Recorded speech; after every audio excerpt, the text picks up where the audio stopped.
Assalamualaikum warahmatullahi wabarakatuh. Nama saya Andi Habibi. Saya lahir di Gresik 11 Mei 1993. Jadi usia sekarang 28 tahun ya. Saya pribadi menjalankan bisnis ayam samu hias.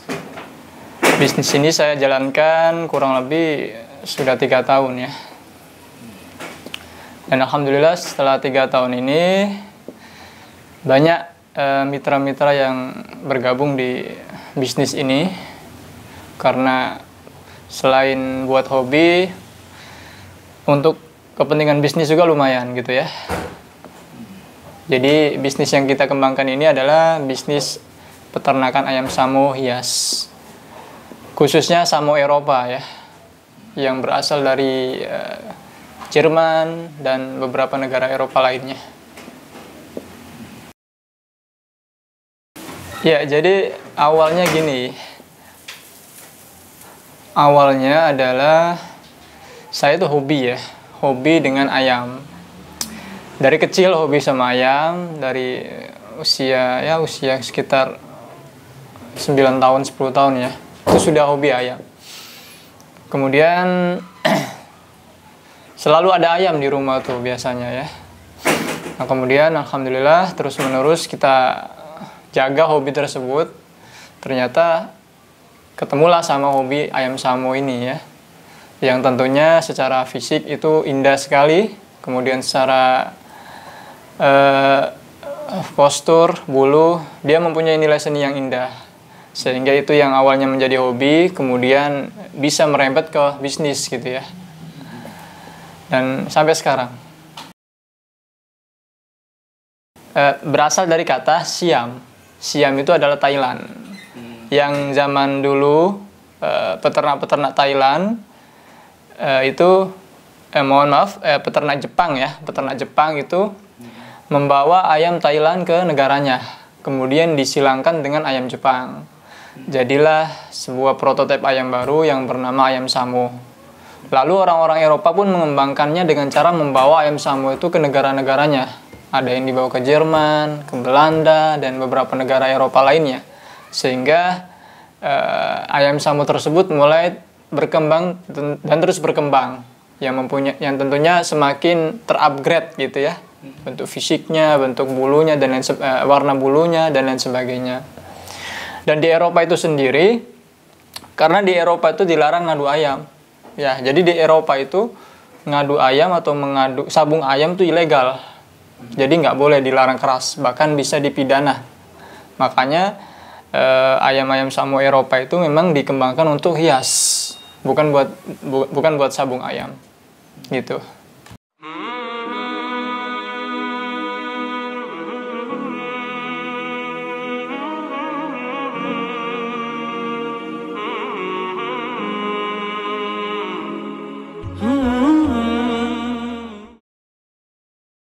Ya, saya berpikir gini, bahwa kita sebagai manusia itu harus mempunyai manfaat ya. Sebagaimana kata Nabi kita, khairunas anfa'uhum linas, gitu ya. Sebaik-baik manusia adalah orang yang bermanfaat untuk sesamanya atau bagi sesamanya. Tentu sejak saya mendalami bisnis ini, banyak manfaat yang saya dapat. Kalau buat keluarga, alhamdulillah sangat tercukupi. Buat keluarga sekitar, bahkan buat teman-teman yang kadang-kadang membutuhkan juga ya bisa kadang-kadang dibantu gitu ya. Dan paling penting adalah kita bisa punya nilai yang lebih, dan nilai yang lebih ini kita gunakan untuk membantu program-program dakwah ya, misalkan pesantren dan lain sebagainya. Itu kita lakukan juga di komunitas kita, Pak. Komunitas ayam samu hias Indonesia itu kita punya, dan kemudian kita punya program-program sosial seperti itu. Contohnya kemarin kita baru saja ada penggalangan dana juga buat Palestina, buat pesantren-pesantren yang memang membutuhkan gitu ya. Intinya sangat bermanfaat. Jadi untuk bisnis ini selain buat keluarga saya juga bermanfaat buat yang lainnya gitu ya. Makanya alhamdulillah saya menjalankan bisnis ini sampai sekarang. Saya itu dulu ngambil di 2 kampus ya. Jadi satunya saya ngambil di jurusan hukum di Jakarta ya, salah satu kampus di Jakarta. Yang satunya lagi saya ngambil akademi Quran di sini di Bogor. Nah, alhamdulillah sudah selesai. Sudah selesai. Ya, kalau yang di hukum tinggal ngambil ijazahnya doang. Tapi saya nggak ambil ijazahnya itu. Karena keasikan di bisnis ya, di dunia bisnis. Ya, itu. Jadi kalau ditanya sih background saya apa, ya sebenarnya background saya ini lebih ke apa ya, dunia motivasi sih ya. Dunia motivasi yang ya kadang-kadang suka diundang gitu ya, jadi narasumber, jadi ya semacam jadi konsultan gitu ya buat teman-teman yang mau berbisnis, bahkan yang bisnisnya sedang terpuruk, itu sering kadang-kadang teman-teman yang konsultasi ke kita gitu.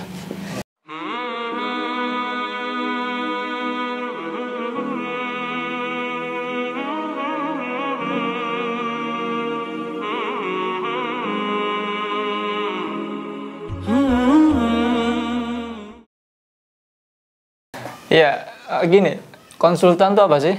Konsultan itu artinya tempat untuk berkonsultasi sebenarnya itu. Itu ininya apa? Arti awamnya gitu ya. Artinya konsultan itu sebenarnya tidak perlu kantor.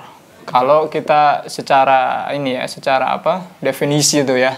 Tentu kalau secara hukum beda lagi ya. Mungkin harus ada legalnya, harus ada begini-begininya.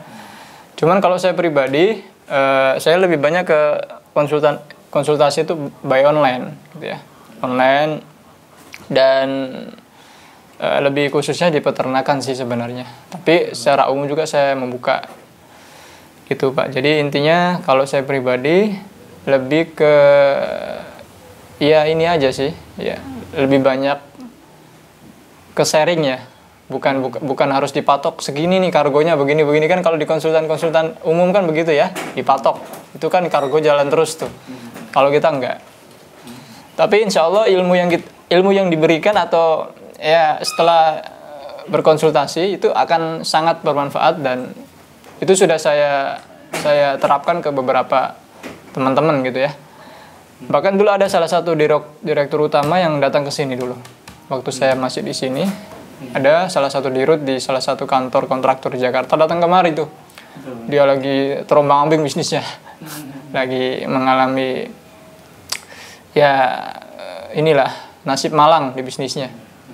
Tapi alhamdulillah setelah kesini dan kemudian konsultasi, saya kasih beberapa tips, ternyata langsung mulai melejit lagi bisnisnya gitu. Itu salah satu pengalaman berharga juga. Gitu. Iya, ini ya, karena kepepet kebutuhan awalnya itu. Jadi sebelum saya di dunia bisnis itu, saya memang waktu itu pernah ngajar di pesantren Tahfiz, dan di situ kan memang full pengabdian ya. Tentunya kita nggak bisa meminta atau menuntut yang lebih gitu ya. Karena itu saya berpikir yang lain, bahwa kita ini nggak boleh kita diam aja, kita nggak boleh berpangku tangan gitu ya dengan lembaga. Kita mesti punya inovasi sendiri, inspirasi sendiri untuk diri kita, keluarga kita, bahkan buat masyarakat umum. Nah, disitulah saya mulai belajar bisnis sedikit-sedikit. Saya baca-baca buku. Saya juga dulu waktu kuliah, ya alhamdulillah buku-buku apa aja saya baca. Buku ekonomi, buku hukum, dan buku-buku lain saya baca. Dan akhirnya ya itulah mungkin ya, nasibnya orang beda-beda ya. Ketemulah nasib, jadi itu bisnis itu ya. Dan sebenarnya kalau bisnis itu juga nggak harus dijalankan oleh orang-orang yang jurusan ekonomi saja ya, tapi orang-orang yang jurusan non ekonomi atau di luar ekonomi juga bisa ya.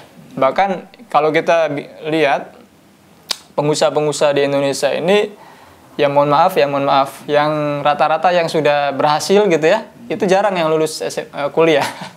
Ada yang lulusan SD, SMP gitu ya. Jadi itu tidak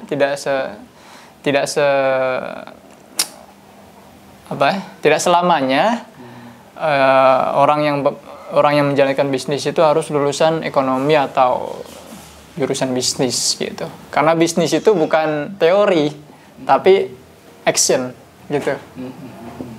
Business is action. Jadi kalau sistem yang saya terapkan dalam bisnis peternakan ini adalah sistem kemitraan. Jadi saya itu saya itu memperbanyak mitra. Mitra saya di seluruh Indonesia itu banyak sekali. Hampir di setiap daerah tuh pasti ada. Dan mitra inilah yang akan nanti mengembangbiakan ayam-ayam dari kita. Setelah berkembang biak, kita tinggal di bagian pemasarannya gitu.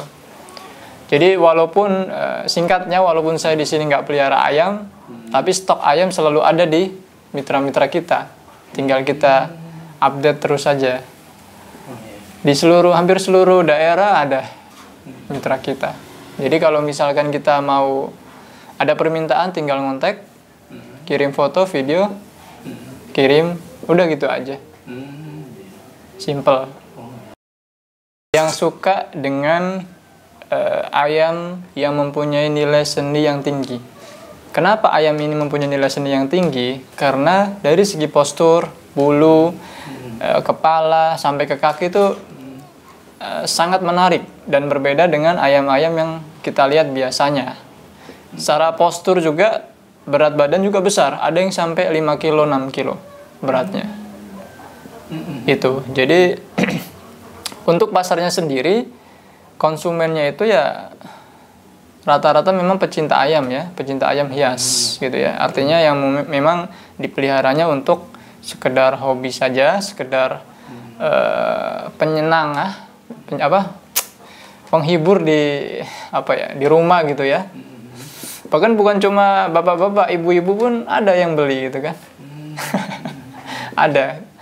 Awalnya dia nggak suka ayam, kemudian ketika ngelihat ayam-ayam kami jadi suka, bahkan membeli gitu kan. Untuk profesi semua kalangan ya, semua kalangan. Konsumen kami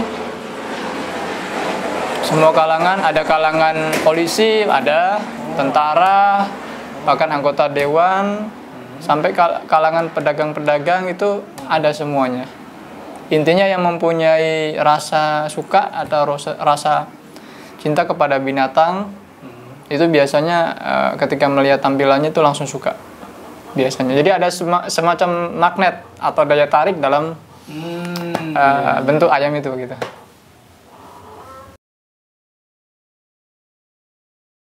Ya sering artinya ya kalau ratusan juta sih enggak ya, paling mahal puluhan juta paling mahal. Karena memang ini kan masih berkembangnya baru ya, belum terlalu banyak ininya, apa sih namanya, kalau lukisan kan memang dari zaman dulu ya, pecintanya banyak sekali, tapi kalau ini kan baru gitu ya, komoditas ayam hias ini kan baru, jadi masih perlu adaptasi juga ke masyarakat yang belum paham gitu. Relatif, tergantung permintaan konsumen. Mulai dari anakan, usia sebulan, sampai dewasa. Oh gitu ya? Iya. Tergantung pesanan konsumen atau permintaan konsumen itu sendiri. Iya, itu namanya seleksi alam gitu ya. Oh iya. Kalau seleksi alam tuh ya wajar seperti itu. Ada kadang-kadang hidup semua, kadang-kadang sebagian mati, ada bahkan semuanya mati gitu ya. Karena kan memang unggas itu kan hewan yang relatif rentan ya dengan penyakit dan juga dengan wabah. Tapi memang ada tips-tips khusus bagaimana supaya kita terhindar dari semua itu. Ya minimal mencegah, ada tips-tips khususnya. Ya sejauh ini sangat menguntungkan ya. Alhamdulillah selama 3 tahun ini sangat menguntungkan dan ya sangat bermanfaat lah untuk saya, keluarga, dan orang-orang sekitar mungkin. Ya kalau untungnya itu ya relatif ya, artinya ya harus disebut nggak ini? apa-apa disebut nggak jadi masalah Ustaz. Ini ya masukan aja kayak gitu. Ya intinya puluhan juta lah sebulan.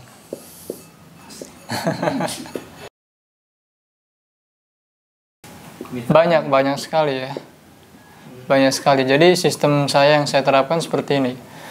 Ketika ada orang beli indukan di kami, ya kan, kemudian beliau atau orang tersebut saya rekrut jadi mitra, namanya mitra cabang. Nah setelah mereka berkembang biak, nah nanti kita bantu pemasarannya, biasanya begitu. Jadi kadang-kadang orang kan mau pelihara tapi susah gimana masarinnya. Nah insya Allah kita bisa pasarkan karena kita memang sudah punya brand. Ya biasanya kadang bagi hasil, kadang juga berapa persen tergantung ini musyawarah atau kesepakatan ya. Nggak ada standar patokannya gitu. Tapi yang jelas di sini ada etikat baik dari kami untuk membantu mitra-mitra untuk berkembang supaya lebih mudah untuk menjual hasil ternaknya gitu kan. Gitu, Pak.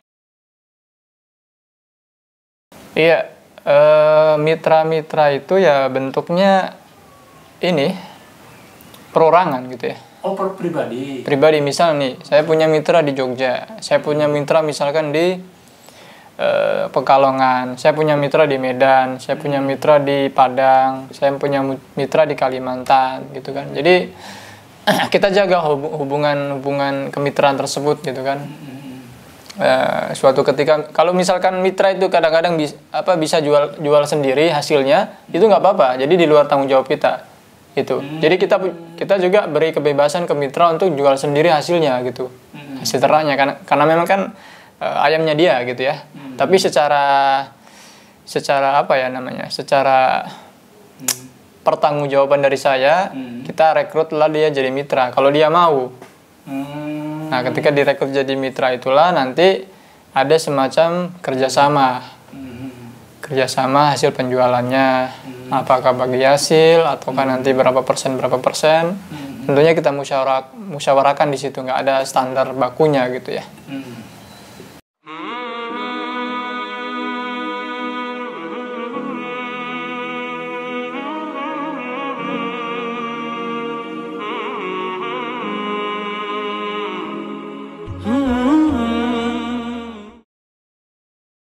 Ya kemarin ini salah satu mitra saya udah pernah buat PT Samu Hias Indonesia, udah ada, cuma sepertinya belum terlalu maksimal berjalannya karena memang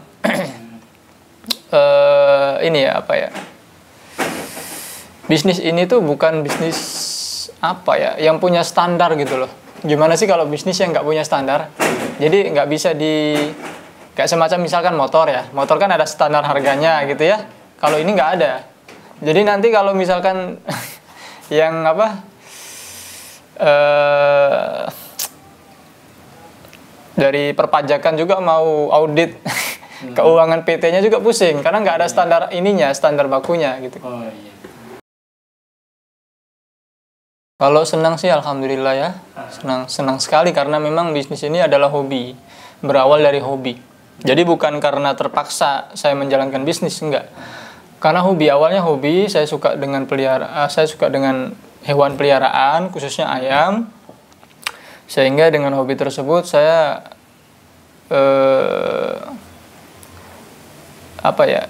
semacam diberi petunjuk gitu ya, bahwa dalam hobi ini ada nilai bisnisnya. Dan saya coba ternyata benar ada nilai bisnisnya gitu kan. Dan memang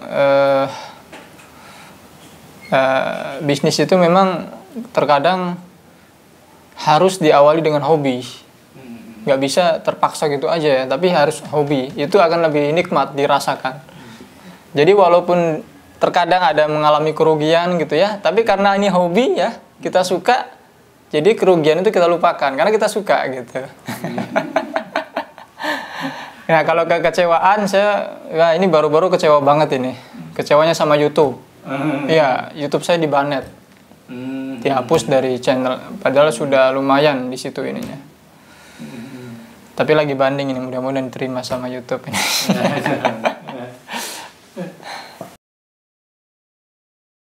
Baik, jadi gini, buat teman-teman sekalian di rumah, anak muda khususnya ya. Jadi peluang bisnis itu banyak ya. Banyak sekali, yang penting kita punya semacam kemauan yang tinggi untuk terus bergerak gitu ya. Nah, untuk peluang bisnis ini sendiri alhamdulillah masih sangat besar ya, masih sangat tinggi peluangnya karena pecinta ayam samu hias ini lambat laun itu semakin banyak. Seperti kemarin saya sempat punya konsumen gitu ya, yang dia nggak suka sama ayam, tiba-tiba ngelihat ayam samu itu langsung suka. Itu yang saya bilang tadi, dia punya nilai penarik tersendiri, semacam magnet yang nggak bisa digambarkan gitu kan. Dan untuk teman-teman bagi yang ingin mencoba bisnis ini, saya sarankan untuk mencintai dulu hewannya, menyukai dulu gitu ya, jangan langsung beli, tapi dilihat-lihat dulu, disukai dulu, dikenali, baru nanti ketika dia sudah suka pelihara, baru nanti setelah dipelihara baru dijadikan bisnis gitu. Tapi tentunya kalau untuk segi bisnis sendiri sangat menjanjikan, karena sampai detik ini banyak teman-teman sekalian yang menjalankan bisnis ini ya, terutama anak-anak muda. Anak-anak muda sudah mulai banyak juga ya yang menjalankan bisnis ayam samu hias ini. Dan juga ayam samu hias ini bisa menggantikan hobi kita. Banyak Pak teman-teman yang dulunya mohon maaf suka sabung ayam, itu jadi nggak mau nyabung ayam lagi gara-gara pelihara ayam ini. Ada beberapa, saya kenal beberapa temannya gitu. Karena dia ngelihat ayam samu, dia suka, dia rawat dengan baik, jadi dia tinggalkan tuh sabung ayam. Jadi ibarat kata ini ada nilai hijrahnya juga lah. Gitu. Ya, untuk Umat TV sudah bagus ya tayangan-tayangannya, sudah menurut saya pribadi sudah mengedukasi dan sudah memberikan manfaat buat masyarakat Indonesia secara umum ya, secara khusus buat kaum muslimin juga sangat bermanfaat tayangan-tayangannya untuk kita semua. Itu menurut saya. Dan kalau kalau boleh saya memberikan saran ya, terus tingkatkan siaran-siaran yang bernuansa ini ya, bernuansa bisnis, bernuansa motivasi, inspirasi, sehingga bisa menginspirasi anak-anak muda khususnya di seluruh Indonesia. Karena memang hidup ini kita perlu bisnis. Kalau kita nggak bisnis, kalau kita nggak dagang, maka ya kita akan berpangku tangan gitu ya. Itu aja.